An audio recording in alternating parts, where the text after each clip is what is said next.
Rich Mill hated me for being poor. She played a prank calling me the housemaid at her party and posted it online to embarrass me, but what my husband did next shut her up.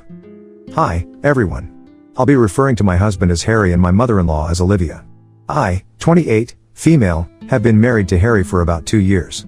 Harry, also 28, and I were friends in college, and that's how we know each other. We didn't start dating until after we graduated. We ran into each other at a common friend's party a few years ago and have been together ever since, for almost 4 years, including the time that we have been married.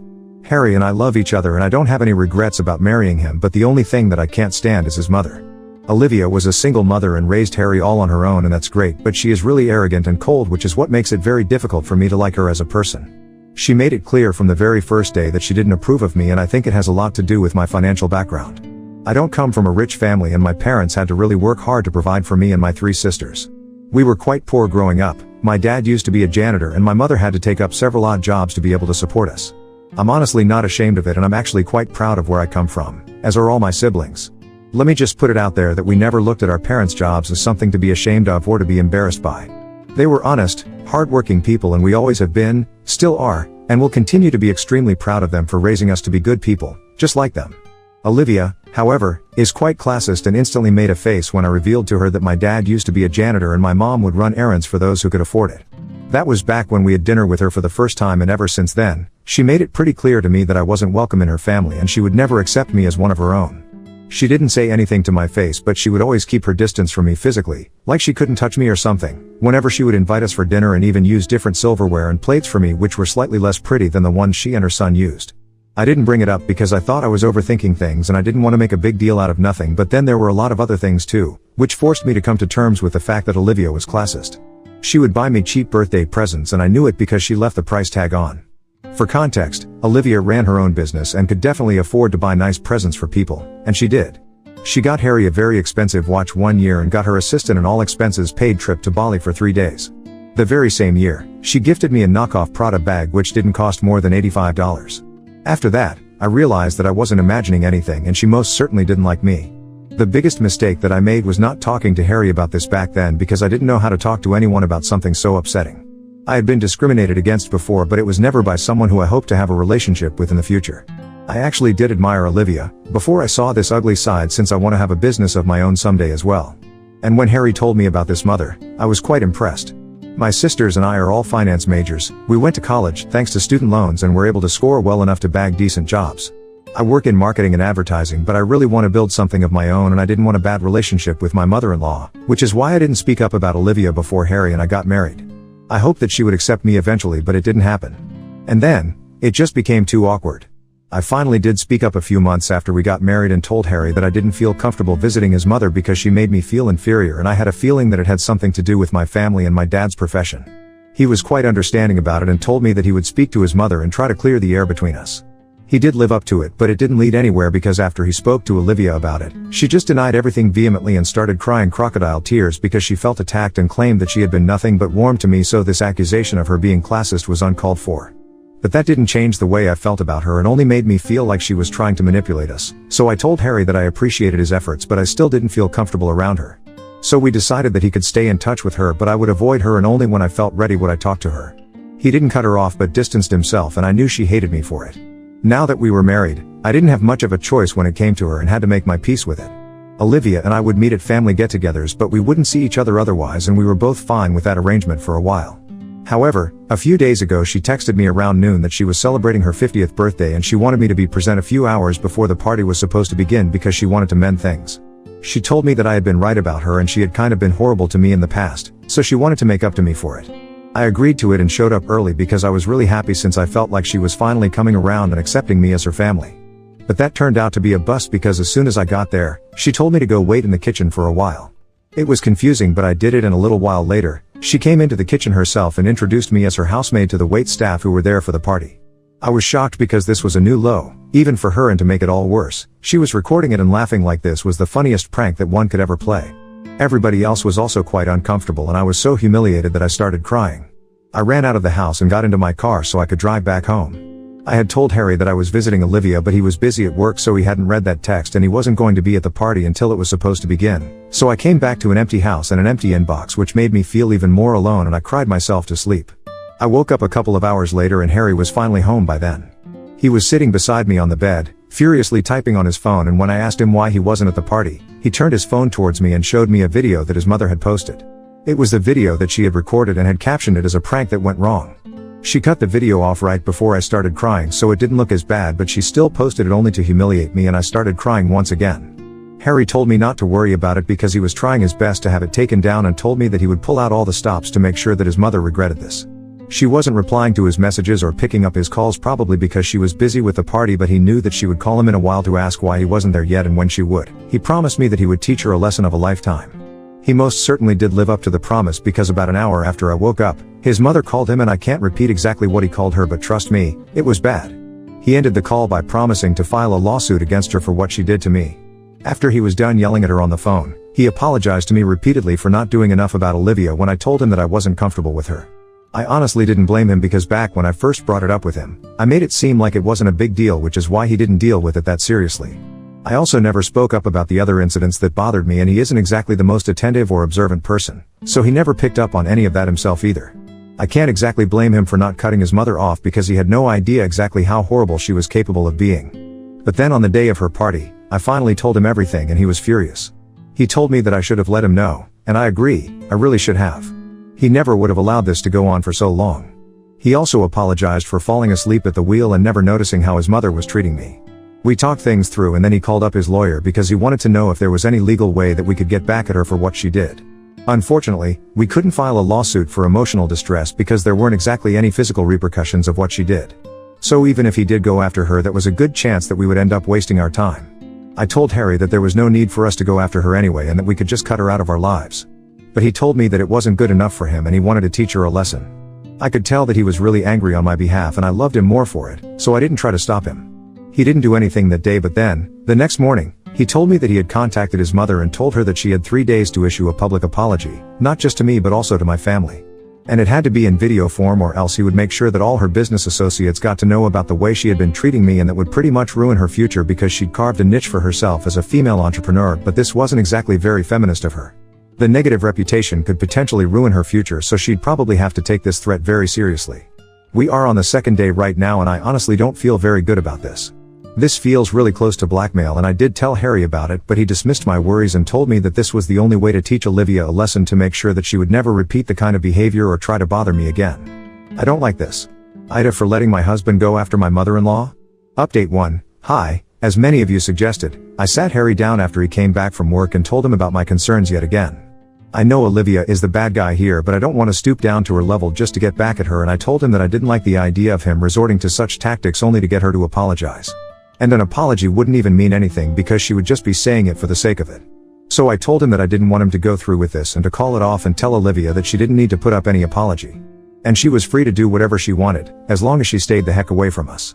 Surprisingly, he didn't resist this time around but just broke down into tears, and I had to console him for several minutes before he could finally tell me what he was upset about. As most of you said already, he was overcompensating for not taking things seriously and dealing with the situation properly when I first told him about Olivia. I know most of it is my fault because I was so desperate to win her over and accept me, even though she hated me. But after watching that video, which has since been deleted, he realized just how deep-rooted Olivia's problems were and felt really guilty, so he started channeling all that guilt into getting back at his mom instead of just listening to me and what I wanted to do. But talking to me made him realize that he was making that same mistake again and not taking me seriously. It probably doesn't help that I'm quite submissive and literally have no idea how to assert myself. But we talked about it, and he texted Olivia and told her that there was no need for an apology because now, he just didn't want anything to do with her, and that was it. I'm actually quite proud of the both of us for dealing with this so well and making sure that it's us versus the problem and not us versus each other. Honestly, Harry and I care very deeply for each other, which is why it was so hard for us to tell one another about the biggest problems. We need to work on that, so we agreed that we are going to look into marriage counseling since we clearly could do with it. I have already started looking, and I hope to start working on our marriage within the next week or so to make sure that these incidents don't repeat ever again. This has been one of the worst experiences of my life, and I don't want to feel the way I felt a couple of days ago ever again. I'm really glad that Harry is cutting Olivia off because I don't think I would have ever been able to see her again and resist the urge to smack all the arrogance out of her. I won't do it, but I hope that someone does. Update 2. A week has passed since the day of the party, and Olivia hadn't tried to talk to us after Harry gave her that ultimatum. And she didn't even reply when he told her that he was calling it off and he didn't need an apology anymore. We knew that something was wrong and she was definitely preparing to do something big because she wasn't one to let this slide. But then days passed and she did nothing, so we kind of forgot about it. However, today she finally turned up at our house. She had her lawyer with her, and when I opened the door, she walked in without even glancing at me as if I was not even there. And then she started calling out for Harry and told him to come see her in the living room. It was stupid because Harry was in our bedroom and I was going to go tell him to do that anyway, so she didn't need to take matters into her own hands. When Harry appeared in the living room, she told him to sit down on the couch, and it was really annoying for us because she was acting like this was her house and ordering us around inside our own home.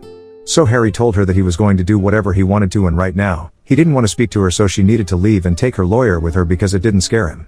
But Olivia didn't budge and insisted that he take a seat because he would want to hear this. I was the one who told Harry to just do it because I wanted her out of the house as soon as possible, and that wouldn't happen unless she had said what she wanted to say. I just wanted to get this over with, and if that meant that we would have to listen to Olivia threaten us legally or some other rubbish, I was ready to hear her out, and then she could get the heck out. So then Harry took his place on the couch and I sat down beside him, just to show her who's boss around here. So she could ignore me all she wanted, but this was our house and she needed to know her place. She still ignored me and then told her lawyer to come forward and start reading the terms of the document that she had prepared. And so he did.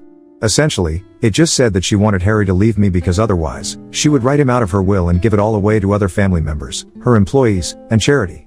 It included a list of properties and assets that she had made, probably just to freak him out and make Harry think about what he was losing out on by staying with me. But he seemed unfazed, even while the lawyer was going through that list, and it almost appeared like he was bored because he was fiddling with the ring on my finger and not even paying attention to what was being read out. After the reading of the document was complete, Olivia stood there and asked Harry if he had given any thought to what he was going to do now. Because if he stayed with me, then he could say goodbye to her and his inheritance forever. And then the funniest thing happened. Harry stood up, walked towards his mother, and then gave her a big hug. And then he said, "Goodbye, Mom." It was hilarious when her face turned from triumphant to shocked and I couldn't stop giggling. So then, she finally acknowledged my existence and snapped at me. She told me to shut up and started throwing a temper tantrum by calling me several choice words that I will not be repeating here. I didn't even say anything to her and pretended that I couldn't hear her because I knew that's what would piss her off the most. Even Harry didn't argue with her, and after she started screaming at me, he said to me that it was time that we return to our room because this could take a while since his mother was clearly going crazy. And he didn't want to stick around to witness more of her mental breakdown as it was quite embarrassing. Both of us were speaking to each other pretty normally, like she was not there and completely ignoring her wild screaming and cursing. Both of us got up to go back to our room to piss her off, but then she took it too far and started accusing me of being a gold digger. She said that she never should have approved of our marriage and that she should have known that I was only after Harry for his money, probably since my dad was too much of a loser to earn some for himself that was out of line, because she has no idea how hard my dad has worked for us, and I'm not going to let anyone take that away from us. I didn't argue, but I just told her that my husband was literally rejecting her in spite of all her money today, so I was anything but a gold digger. I was a working woman, I didn't take any money from my husband and did everything on my own, so she had no idea what she was talking about. Then I told her to get out of my house before I called the police and had her escorted out. She finally left, but her visit had already left a bad taste in our mouths. It was an unpleasant visit, but we got a lot of things out of the way and she knows not to pick on us, so hopefully she will keep that in mind and leave us alone. Update 3. Hey, guys. So I'm back here because Olivia did something really nasty and low, and I can't believe that she thought she could get away with this. About 2 weeks have passed since she visited us, and because she didn't do anything or try to talk to us after that, Harry and I assumed that this chapter was finally done with and we could resume our normal lives. Clearly not, because I just got a call from my parents about an hour ago and they were telling me that Olivia had paid them a visit and it was not good. She barged into their house and insulted them, calling them terrible parents who raised a gold-digging and conniving B-word like me. She said a lot of other things as well about me, but that's not even what I'm offended about. She told my mother that if she had spent more time at home, actually raising us instead of running errands and trying to earn money, then maybe we would have turned out better. And of course, she did insult my dad about his profession, once again, and said that she never should have allowed her only son to marry into a family like ours. Knowing that my dad was so used to cleaning up other people's trash, it was no surprise that his own daughters were the filthiest. My parents were almost in tears when they were telling me about all the things that she had said, and I just couldn't hold back my anger. I still can't. Even thinking about her yelling at my parents and their house makes my blood boil. I'm at work right now, so I can't exactly do anything about it, but as soon as my work for the day is done, I'm heading over to Olivia's house and ripping her a new one because she definitely needs to be taken down. I texted Harry about it as soon as I got to know about what happened with my parents, but he is busy with work, so he hasn't replied yet. I honestly don't want him to accompany me, but I have informed him, so it doesn't take him by surprise when Olivia calls him up, crying about all the things that I said to her. Update 4. Hi, so I'm currently at home. I came back from Olivia's house about 3 hours ago and I swear it was incredibly satisfying to shout at her and let her know exactly what I thought of her. She didn't seem surprised when I showed up at her place and opened the door herself. She was smirking at me and that's when I lost it. She didn't even have to say anything to make me mad because I was already fuming. I pushed her aside and went inside the house, and then I asked her if she had paid my parents a visit and if she had indeed said all those horrible things to them. When she said yes, she sounded very pleased with herself and I wanted to wipe that smirk right off her face. So I screamed at her as loudly as I could and I swear I felt the house shake. I asked her how dare she, and she was so taken aback by the sheer volume that she had to take a couple of steps back. It's quite comical now that I think about it, but she was really shocked because I am generally a quiet and soft-spoken person and I try not to yell as much as I can. I even kind of surprised myself by how loudly I was screaming at her. I went on to call her a hypocrite and a sad excuse of a human being. I told her that she had completely failed at being a mother because she couldn't even try to put Harry's happiness over her own, which is why she was going out of her way to break us apart. But unfortunately, that was not going to happen because Harry and I loved each other because we were capable of it. Unlike her, who didn't even know what that word meant. It was a low blow, but then I told her that I was glad that her husband passed away when Harry was little because he probably wouldn't have been able to survive living with her. I called her worse than whatever disease that he had, and that's when she started crying. But I wasn't about to stop just yet, so I went on yelling at her for quite a few more minutes. I didn't stop until I finally ran out of steam. By then, she was sobbing inconsolably and I was quite happy about it because it was very satisfying for me to see her break down like that. She had made me feel bad about myself and my family, and worst of all, she had insulted my parents for no fault of theirs. She deserved this. A few minutes after she started crying, I stormed out of the house and came back home. And about an hour after I came back, Harry also returned. He told me that he got off work earlier but he didn't come back home directly, since he thought that I would be at Olivia's house. So he headed over there, but when he reached, I had already left. I'd driven away just a couple of minutes before he got there. The door to his mother's house was already open and he knew that I had been there because when he walked in, Olivia was curled up on the couch and crying her heart out. I thought that Harry was going to be mad at me for making his mother cry like that since she never really expressed her emotions. Not by crying, at least. But he told me that he was proud of me for finally taking a stand for myself and he was happy that I wasn't letting anyone walk over me. He gave me a hug after that and apologized for whatever his mother had said to my parents. And then he told me what he had talked to his mother about before he came back here. It was a short conversation, but that was probably one of the last times that Harry was going to talk to Olivia because he told me that we were going to have no contact with her. And if she tries to mess with us again, then we are filing for a restraining order. Anyway, apparently when Harry asked her about what I had said to her, she repeated everything. Including what I said about his father, and Olivia expected him to defend her and finally say that he was going to leave me because I had taken things too far. But he disappointed his mom yet again and told her that even though it was his father that I was talking about, he didn't find it offensive because Olivia had said much worse things about my family. So she kind of had this one coming. Then he and Olivia got into a fight again where she accused him of not caring about her and taking my side just because I was pretending to be soft and innocent. But he told her that that was not the case at all, and the only reason that he was on my side here was because I was right. I had never gone out of my way to hurt her or make her feel inferior. It was she who used to do that to me. And even when she was confronted about it and given a chance to improve, she didn't take it. Instead, she turned it around on me and tried to gaslight me. So now she couldn't complain because she had enough opportunities to make things right with me, but she didn't. And now that I was finally standing up for myself, there was no way that she could victimize herself and make me look like the villain. Then he walked out of his mother's house, even while she was screaming for him to come back, and demanded that he leave me. But he told me that he had made his choice and he didn't care about anything else. It was sweet and we had a cute little moment. We are still going to continue marriage counseling as it's going well. But now we know for sure that we have each other's backs forever, and that's all I ever really wanted anyway.